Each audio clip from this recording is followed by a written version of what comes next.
Straight talk from Israel. You're listening to Israel News Talk Radio.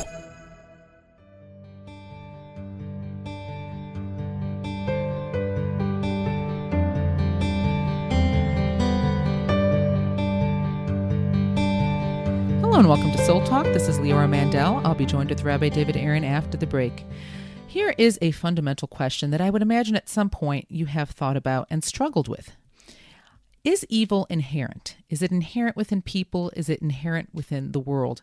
I think we can all acknowledge very clearly that there's a tremendous amount of evil in the world. There's evil actions, evil activities. There is an evil nature to human nature. The question is it inherent? Is it built into a person, and that some people just are, that's the path they're going to go down? Whether we say it's nature, nurture, genetically, they're wired towards a more destructive side of their personalities and their nature. Is it maybe also circumstantial, and you put the combination of a person who more naturally is attracted towards negativity, destructiveness, evil, gets a rise out of it, and is born into an environment that feeds that? You would say, is there any hope for such a person? Or is it all really, is there free will? Does a person really have a choice, even if their nature might be more towards, let's say, having a temper, or towards getting a rise out of having, putting other people down to be, risen up? Is there still free will, and therefore a person is completely responsible for the evil or the choices that they make in life? And this question, I think, also exists on a macro scale. Evil within the world at large. Is all evil a result of people and choices that we've made, or individuals, or on a group level? Or is there some aspect, or is there truth that part of creation includes this aspect of what we'd call evil, wickedness, destructive forces? We see there's definitely destructive forces in nature. Nature is all about rebirth and regrowth, but there's also this aspect of there's a certain power and destructiveness inherent within nature. Is that true, that evil is inherent within nature? And then this brings us to the question of, how do we relate to God, who's all loving and all kind and all giving? God is a loving creator, our Father in heaven. We refer to him as, not in a loving sense. So when we talk about evil within individuals and evil within the world, how does this affect our understanding of God? Does God create evil? Does God allow evil to take place? Obviously, God is aware of what's happening in the world. Why doesn't he stop it? Why doesn't he put a lid on it and say, okay, up to this point, this has gone too far, even if people have choices, or people are going to inflict evil on others and on the world? So these are huge questions that I want to get perspective on and address with the Rabbi when we return. Soul Talk, Rabbi David Aaron and Leora Mandel.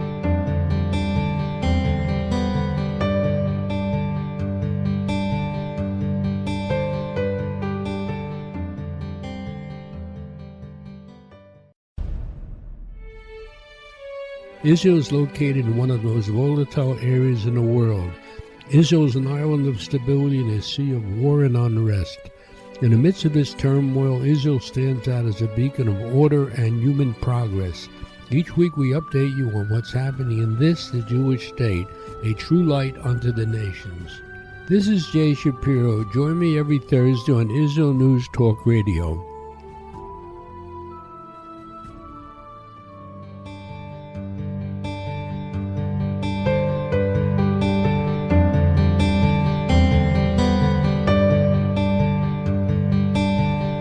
Welcome to Soul Talk. This is Leora Mandel with Rabbi David Aaron. Rabbi Aaron, there's a famous musical, and there's a line in particular from that musical that I have been thinking about recently. The musical is Wicked, and there's a question that is asked: are people born wicked, or do they have wickedness thrust upon them? And it's a very interesting question, because as much as I'd like to hope that we all start out, so to speak, as a clean slate, and we make choices that each choice we make determines what direction we go in. On the other hand, there definitely seem to be certain temperaments, certain people that start out in life already with certain tendencies, almost built in, even if it's not from the time that they're very little, but tendencies that attract them towards destructive elements of life, or certain personality traits that definitely more easily lead them into a bad crowd, which would then make making more positive, good decisions in life more challenging. And people that just seem not to have those traits, those interests, those attractions, It's not built into them, or they're also even circumstantially. Some people seem to already start out in life with such a disadvantage. We wonder, is there any opportunity for them to make positive, good choices? And other people that start out in life with so many advantages towards developing to a healthy, good, balanced person. So the combination, especially of nature and nurture. So how do we understand this aspect of, are we all born totally as a clean slate, or is there some aspect of some people really already start out with more challenges than others, innately and circumstantially? Yes, well, the Talmud says very forthright that we are not born evil. There's actually a teaching that says that there's a angel that takes the seed of before a child is born and asks God, will this child be wise or not wise, and all these different questions. But the angel does not ask whether this seed will be a righteous person or an evil person, because that is not determined at all. And so, our sages tell us that we can all be as great as Moses. Now, how could that be when we're taught that there was never a prophet and there never will be a prophet as great as Moses? Is not referring to being as great as Moses as a prophet, but being as great as Moses as a devoted servant to God, devoted to serving to bring more good to the world. And everybody can bring good to the world. Now, it's true that some people, and many people, have inclinations. We all come into this world with what's called a inclination for evil. And we all have different. Some people, they've got this craving for money, some people for fame, some people for power. And it is really something that you're born with, that craving. In fact, there's a story in the Talmud where a woman is told by an astrologer that her son is going to be a thief. And she said, well, I'm going to put a head covering on him to always remind him of God above him. And that's how she actually helped him overcome this inclination for theft. So a person is born with inclinations that are negative, but we have the free choice to overcome it and find various strategies how to cope with it. So from the Torah perspective, then, any inclination a person has, even to a more negative, destructive side of life, they also are always given the strength or the opportunity, the skills and the willpower to overcome, and not, meaning there really is free choice even within that challenge and that attraction? Yes, absolutely. But the question is, what do they need to do? In other words, it's not just to simply keep that inclination at bay and live in repression. There's something positive about this inclination. For instance, in the story that we recently studied about Isaac wanting to give a blessing to Esau, and Yaakov comes in and he pretends that he is Esau, and Isaac blesses Jacob thinking he's Esau. And when Esau comes back and says, Dad, I brought you that hunting that you asked of me, please bless me. And he says, wait a second, who are you? Who was that man before? And then he confirms, and whoever that man was, may he be blessed. And he says to Esau, your brother came with deception and took your blessing. So one of the understandings of that verse is your blessing was your ability to deceive. You could have used that ability to deceive in very holy ways, like you could have been a spy. You could have, every negative inclination can be channeled for goodness. It's like the Talmud says that a person who's born at the time of Mars, whatever that means, but the Talmud is talking about astrology, such a person will be bloodthirsty. They're just going to be born bloodthirsty now. Is there anything wrong with being bloodthirsty? Just depends what you do with it. Some people, they sadly do pursue a career in murder, but others pursue a career in surgery, and they are quite involved with drawing blood, but for healing and not for hurting. So every inclination that we have has the potential. For instance, some people are born with a disposition to anger. I remember I was dating this girl. I'm a redhead. I don't know how many people listening to this program know I'm a redhead. I'm a redhead, and I was dating this girl, and she said that her rabbi said, "Be careful of redheads. They have a temper." And I got so furious at her because I don't have a temper. I'm just joking. And so, people have an inclination. But what do you do with that inclination? Anger is not a bad thing. Just what do you use it for? I mean, people that can't get angry at evil are not going to do something about evil. And so anger in itself isn't bad. It's like, is a knife bad? A knife doesn't have to be bad. And so that's why it's true that we're born with an evil inclination. But our sages point out that even in terms of the inclinations, we have what's called Yetzer Tov, the good inclination. And then we have something called Yetzer Hara, which means the inclination towards evil. It's not, we didn't say it was Yetzer Hatov, it was Yetzer Tov, which means the inclination itself is inherently good. Yetzer Hara means the inclination is not inherently bad. It just has a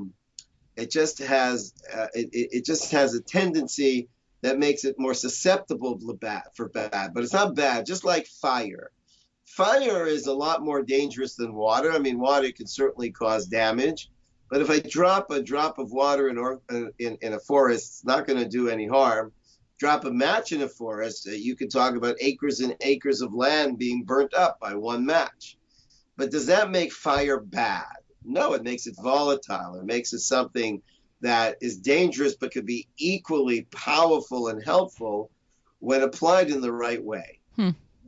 The idea of temperament being like fire, that depending on how it's used makes all the difference in if it's giving life by warming people in a cold day or being destructive. And I like that. I really, really like that in terms of understanding this concept of the Yetzer Hara, especially. My question, I guess this is the $1 million question now, especially having this understanding gives us, I think, more insight into ourselves and our own. Everyone has their own Yetzer, their own inclination. And especially if you're a parent raising children and you sometimes see when a child's young certain tendencies and temperaments, how do we channel it, though, so that the fire can warm and can give life instead of be destructive, and all of these inclinations that could be so destructive if they're not channeled the right way? Right. Well, first of all, I love these $1 million questions because nobody has ever paid me $1 million for my answer. Oh. But yes, I mean, we do see this in the story of Esav and Yaakov.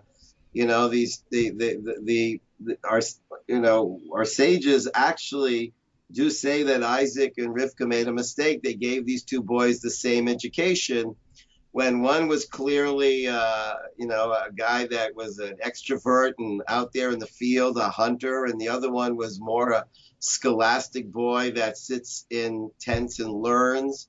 I actually heard a lecture from a fellow who presented a pretty good case that Esav was a classic ADHD kid. And he's not the kind of kid that's going to sit and learn. And we need to realize that.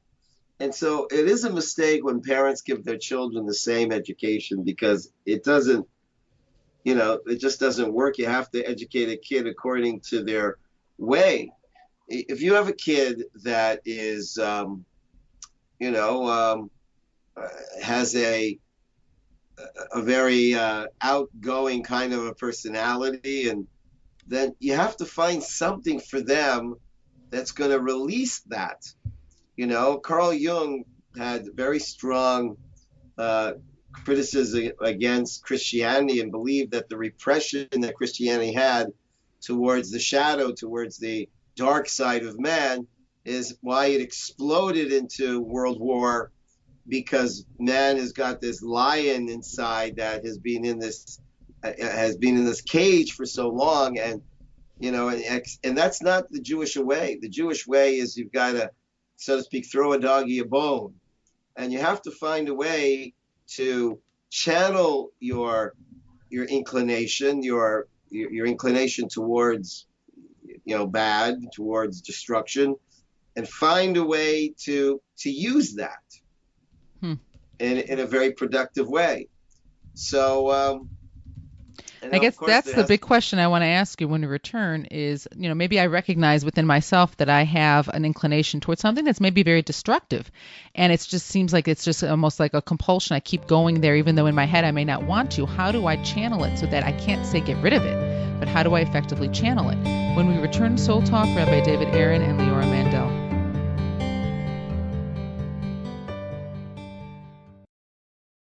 The Tamar Yona Show. Tamar? She's sassy. She's smart. She's funny. But she's also a real Jewish mother. Hi, everybody. I'm Tamar Yona. And yes, I can be all of those things. But at Israel News Talk Radio, I'm here to bring you the news stories and guests that you may not hear anywhere else. Join me live on air Sundays, Mondays, and Tuesdays for the most unique and bold talk radio in Israel. The Tamar Yona Show. Psalm 23, the Lord is my shepherd, I shall not want. Did you know this psalm and many others were composed by a Jewish shepherd and musician who later became a king? Would you like to know some of the inner meanings of psalms to help you connect with God and strengthen your soul? An exciting and easy-to-read book is now available which will help you do just that. Software for the Soul, Psalms for Everyone, available on Kindle, Audible, and Amazon.com. Software for the Soul.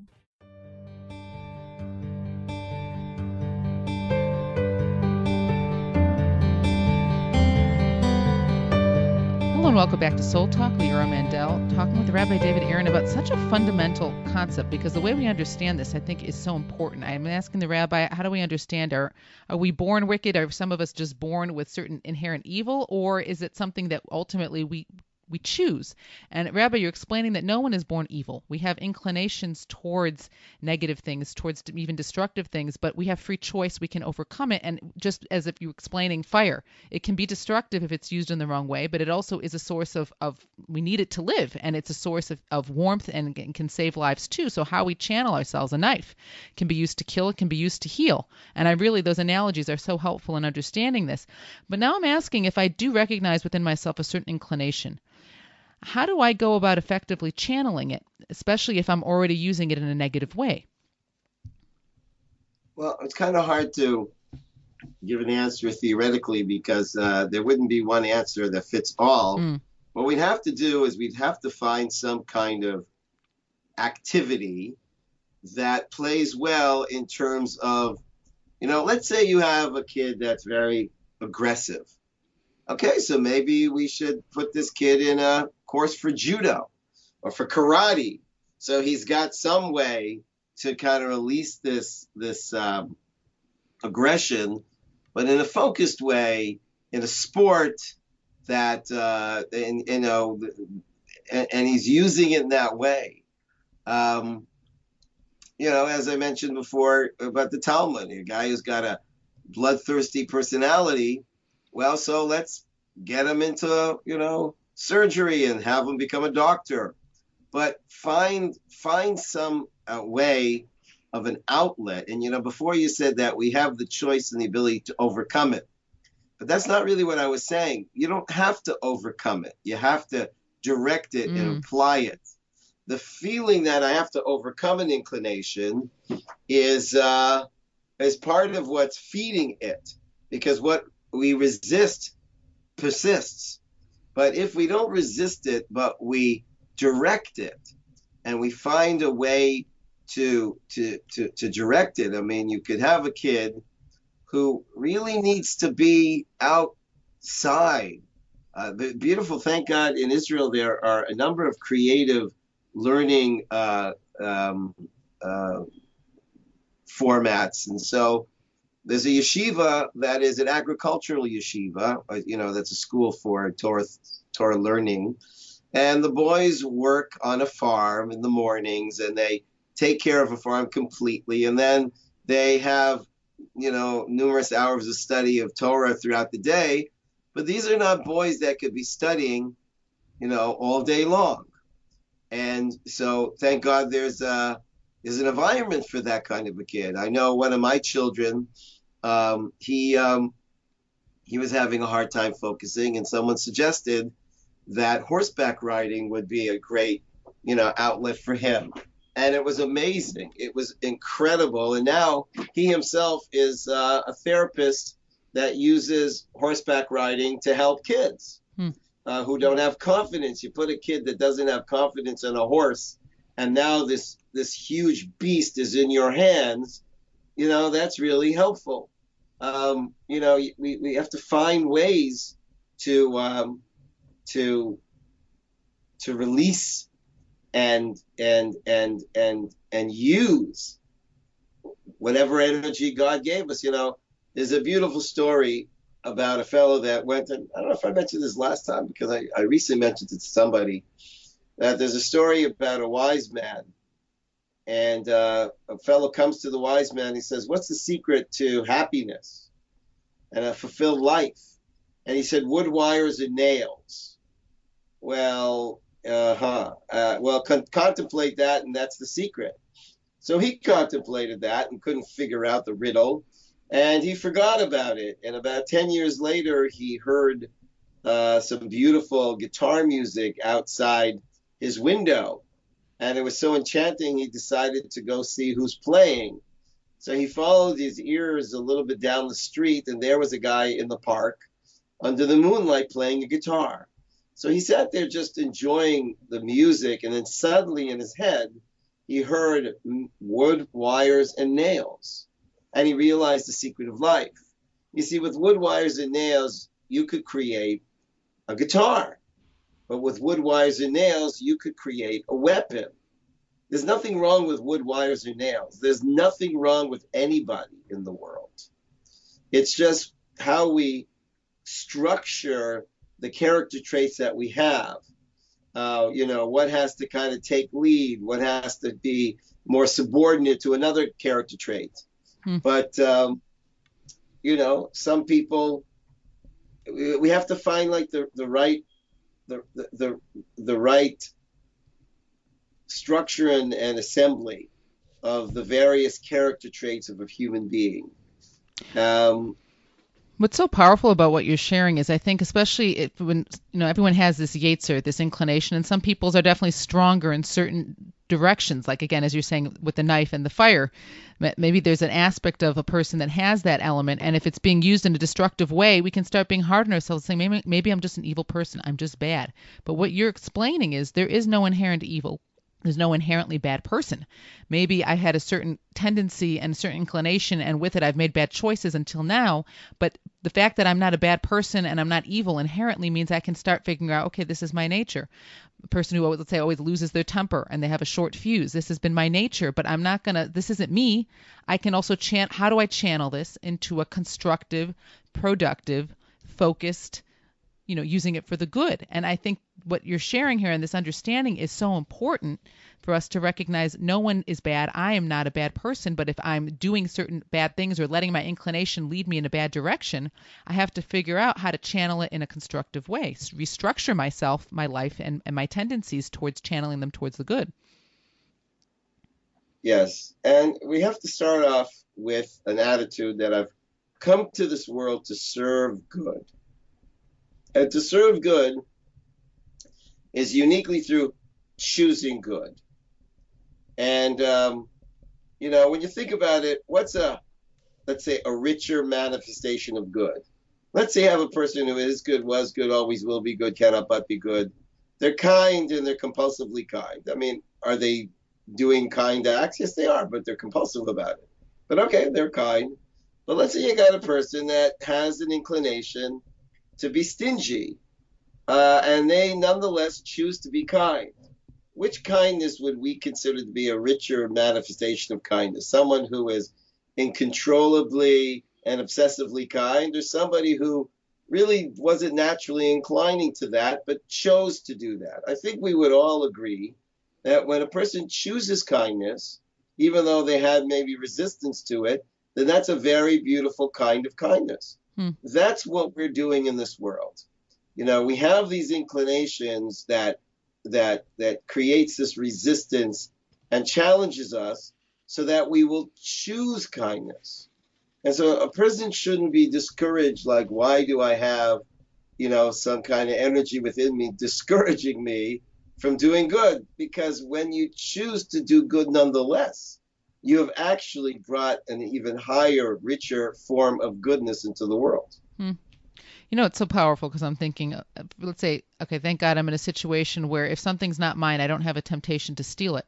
And so therefore my not stealing it doesn't really mean that much because there's no real temptation that I have not to take something that's not mine. But for someone who has that inclination, they really have a strong inclination of it's so easy to take this, why not just take it? No one's going to notice it's missing. And they overcome that and don't take it. That act of overcoming makes that not taking so significant. And even though both of us didn't take that, let's say $100 sitting out in someone's drawer that they probably wouldn't have seen who took it or noticed it was missing, for me not taking it doesn't mean much because there wasn't an inclination towards taking it. Whereas for the person who had that inclination, that same action or lack thereof is so significant. So that is a very, very interesting point. Right. I heard this idea in the name of the German philosopher Friedrich Nietzsche, but it actually aligns very beautiful with the teachings of Torah, which is the question is, are you moral or are you actually a coward? Meaning, it could be that the reason why you're a nice person is you're too scared to be not nice, and you're afraid that if you're not nice, people are going to hurt you back. So it's not that you're really genuinely moral. You're just a chicken. But if you have the ability to be evil, but choose to be good, that's amazing.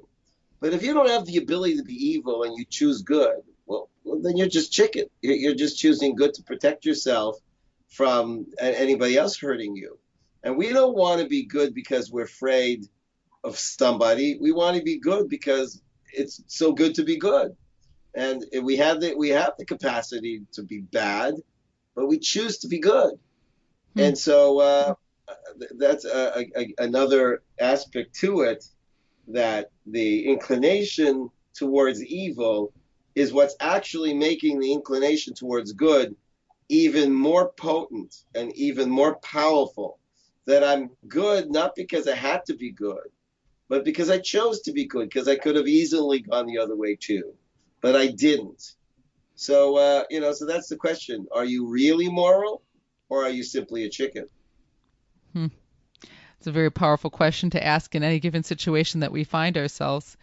And it's an uncomfortable question, but an important question to ask. But, what you're explaining here, too, really shows that this concept of I would like to think it's nice just to have a strong Yetzer Tov. But what you're pointing out is without this Yetzer Hara, this inclination towards, so to speak, evil, then it doesn't mean all that much when I make good, positive choices because there's no resistance. Without anything making me resist choosing good, then that choice of good doesn't necessarily mean so much. So it's a very powerful thing and that even adds to the point that you were saying before, that it's not a bad inclination because it's like fire. If I use it in the wrong way, it's bad. But if anything, it also shows that it gives significance to any good choices that we make. And that also is a very powerful understanding of no one is inherently bad. It gives us opportunities to make our good choices mean even more. When we return, Soul Talk, Rabbi David Aaron and Leora Mandel. In a time where feelings have become fact, where rational thought and common sense has disappeared, one man stands above it all. I'm Howie Sobiker, your political hitman. Political Hitman airs every Tuesday at 11:59 p.m. North American time, 7 a.m. Israeli time, only on Israel News Talk Radio. Are you interested in transforming your life, drawing closer to the Creator, and uncovering the deeper meanings and hidden treasures in the Hebrew Bible? Then join me, Rav Yitzhak Michelson, and me, William Hall, on the Science of Kabbalah, where we are seeking to narrow the gap between what we understand of our physical and spiritual worlds. So make sure to tune in every Tuesday at 5 p.m. Israel time, 10 a.m. Eastern Standard Time, here on Israel News Talk Radio. Hello and welcome back to Soul Talk. Leora Mandel with Rabbi David Aaron, getting a real understanding about the fact that we've now clarified that there's no person that is evil inherently, that we all have free will and we can make choices in our life. And it's sometimes the inclination we have towards making destructive and wrong choices actually gives significance to making positive and good choices. Otherwise, it doesn't mean as much if I chose something positive. And even something that might inherently seem like it can be destructive, certain tendencies and certain natures, that it's all about choosing to channel it the right way. And that's a choice that we have to make. A question I want to ask that sort of, I think, develops from this. We're saying there's no evil person, but is there inherent evil that exists in the world? Or would we say that all evil that we see in the world is all a result of people's free will choices? Well, it does say that God created evil, but he created evil so that we could have a choice to say no to it.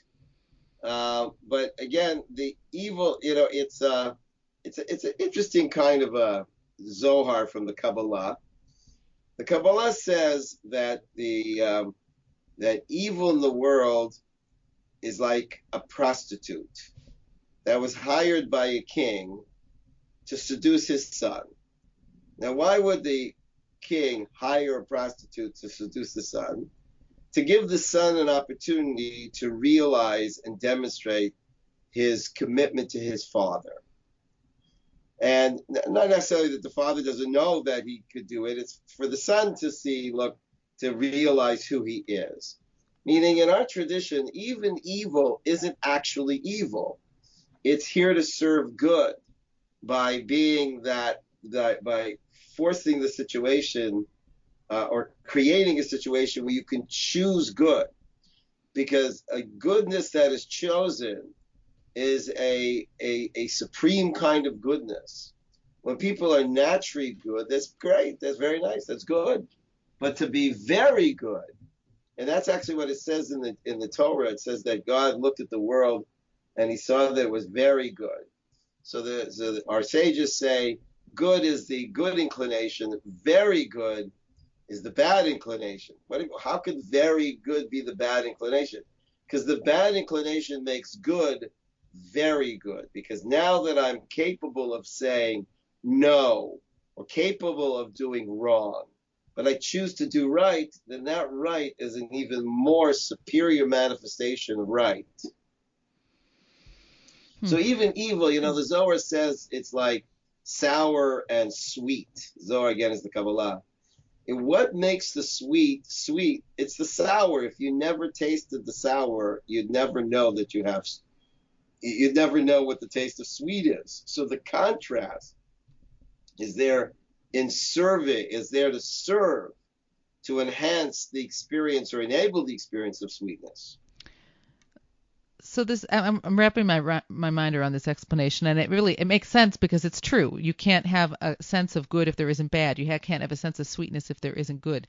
But at the same time, I know that many people struggle with, we talk about that God is all loving and all caring, and then when there's this, there is evil that comes when people make free will choices, God allows them to, and that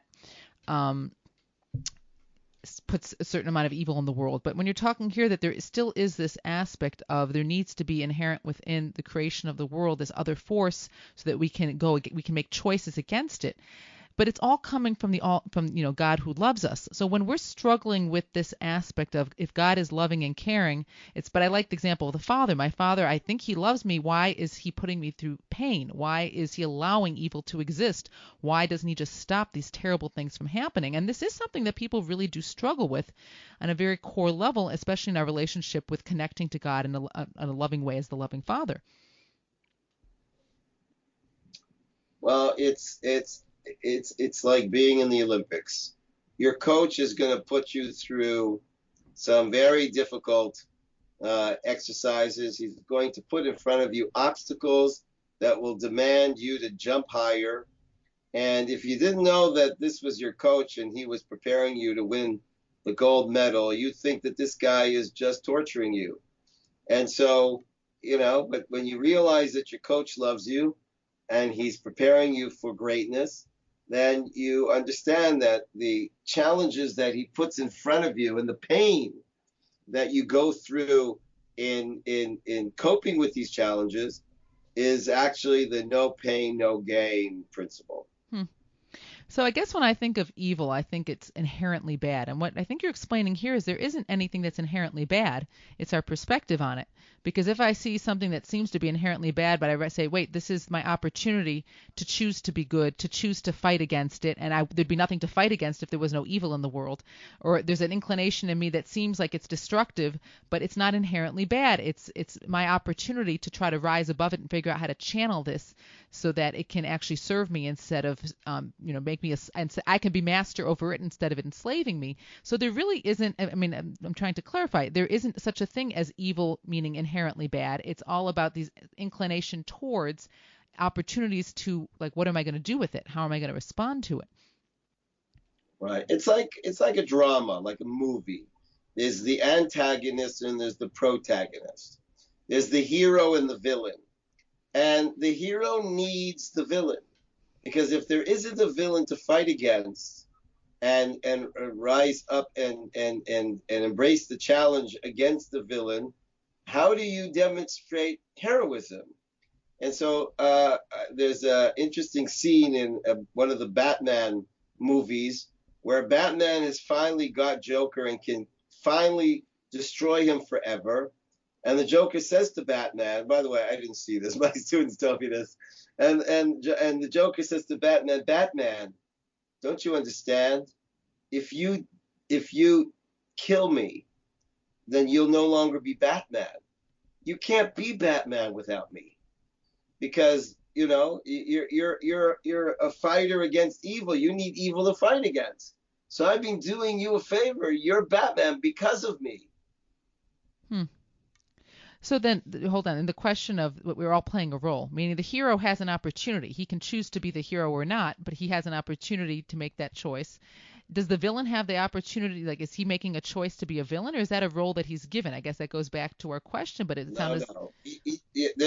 There's a role available for, it's like a movie. And in that movie, there's a villain and there's a hero. And then you have actors that are saying, I'd like to be the villain. You chose to be the villain. Nobody has to be the villain. There's going to be a villain, but you're not forced. Nobody is forced to choose the role of being the villain. But again, as you're saying, that role does have to exist, because if that role didn't exist, then it would give no meaning to the hero. That's right. On the other hand, I think I'd almost imagine we'd all want to play. What? I'd almost imagine we'd all choose to play the role of the hero, but as I think about it, there's actors that really like taking on the challenge of playing that role of the villain, because in some sense it's almost even more challenging, of that more complexity of life, of having those. Even the villain usually has some choices where you see he has some moral choice, even within the evil. Am I going to make some small choice of possibly doing good? Or there's usually no villain, you're right, that is completely evil with no free choice and no making any small choices of possibly choosing some good within the evil. Right. That is part of what makes life complex. So I think what is so powerful here is that I think, there definitely seem to be people that have already built in, so to speak, more tendencies towards challenge. Like even the fact that some people genetically are more prone, let's say, towards addiction versus others. Two people can drink alcohol and one will more easily get addicted, and the other, their whole life, they never have an addiction. They're able to control it more. So there is that aspect of some inborn tendencies that one person might more easily fall into challenge and possible destruction than another person. But what you're saying, to an extent, I believe, is that sometimes the more of my tendency towards going in a direction that could be destructive, that means the more power I have to use to do something good. It's a certain energy if I can channel it in the right way. Yeah, well, the Talmud actually says something pretty amazing. It says the greater the person, the greater their evil inclination. And so you'd think that, what are you talking? If he's a great person, he doesn't have an evil inclination. But it's not true. Greatness comes by virtue of dealing with and choosing to channel properly your evil inclination. So in a sense, it's, I guess, and with the analogy of training for the Olympics and the obstacles that the coach is putting in your path, it's true. If I don't go through obstacles and through challenge, then I'm not going to strengthen myself and I'm not going to reach my full capacity. And so in a sense, it really changes our perspective, because I think sometimes we think, oh, this person has an easy temperament, no major challenges, no raw personality traits they have to work on. Why can't I be them?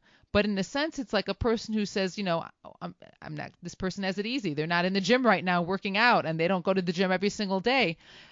But they're not strengthening themselves necessarily either. By having those challenges is what brings out my potential and strength. And if I don't have those challenges, that's going to go undeveloped. That's very true. Yeah, I've rarely met a deep, person that had a cushy life. The people I've met that are deep in thinking and really contemplating, and they're ambitious. Generally, these are people that went through lots of challenges, and those challenges were opportunities for self-clarification, like, who am I? What's life all about? It's really the Garden of Eden story. I mean, Adam and Eve are in the Garden of Eden, but they really are quite naive and almost like little innocent children until the snake challenges them. They're not aware of themselves, really. They're not aware of the nature of their relationship with God, until he says, why God doesn't want you to eat from the tree. They weren't even thinking about it. But so therefore the oral tradition says that the snake was actually a great servant of God, and he serves by challenging, and challenging enables us to come to a higher level of our character. Well, this definitely gives a new perspective on challenges, and for all of us who have challenges within our internal selves or within the circumstances of our life, this perspective of recognizing this is a challenge is really an opportunity, really is life-changing. I want to thank you all for joining us, Soul Talk, Rabbi David Aaron and Leora Mandel.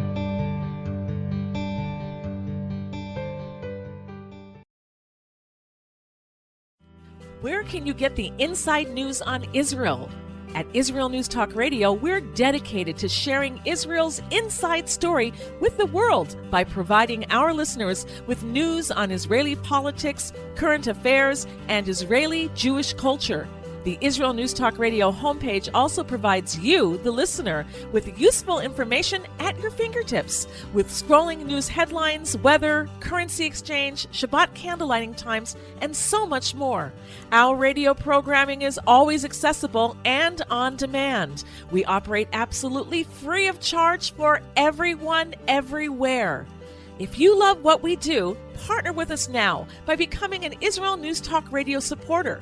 With your support, you'll be inscribed on our Israel News Talk Radio Wall of Fame. There's nothing like us in the world. Be part of something great. Israel News Talk Radio. Straight talk from Israel. Howdy, this is Rita from League City, Texas, now living in Israel. And though my heart may have belonged to Texas, it now belongs to Israel and all the fantastic show hosts at Israel News Talk Radio. Hi, this is Michael Solomon from Kiryat Arba, Israel. And why do I love listening to Israel News Talk Radio? Because I love listening to the interesting interviews they do and their news reporting that most other media sources don't cover. Hey, this is Nicoleko from Malmö, Sweden. It gets pretty cold here in Sweden, so I love cuddling up with a warm cup of tea while I listen to Israel News Talk Radio. Hey everybody, this is Frank Morris from Tennessee. Me and my dog Buster really love listening to Israel News Talk Radio. You're listening to Israel News Talk Radio.